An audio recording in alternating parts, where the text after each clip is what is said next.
Now, Wine Wednesday, sponsored by The Lodge at Columbia Point. It's time for 100% Chance of Wine. This week, Kristen Walls returns and heads to the Walla Walla and Morell-Pena Winery. She talks with owner Aaron Morell about how family is a big part of what wines they produce in part 2 of this conversation.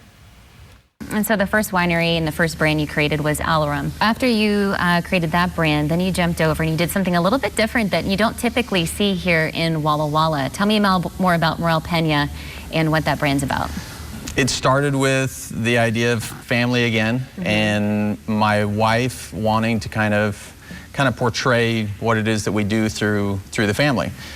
It was an opportunity to make sparkling wine, which I was told for years that I needed to make on her behalf.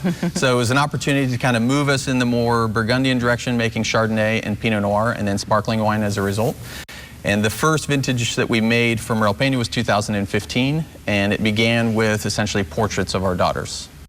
And you have three daughters, is that correct? Correct, yeah. And so 3 different Chardonnays that are completely different. So which one do we have here in front of us? So this one in front of us is Isabella Bjork. This is my oldest daughter. She's my oldest, but she's my shyest. Okay. So she doesn't talk much, doesn't say a lot. You'd have to work really hard to get something out of her, and this wine is similar.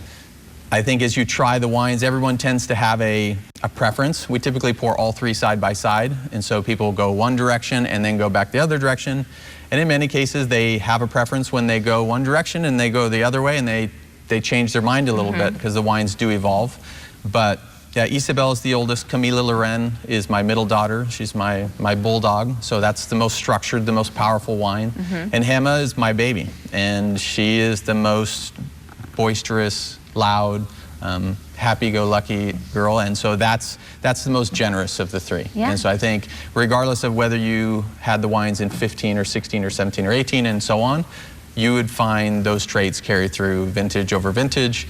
The year kind of dictates the overall profile as to how big or how concentrated or the acid profile, but generally speaking, people that like Isabella, they buy Isabella year over year.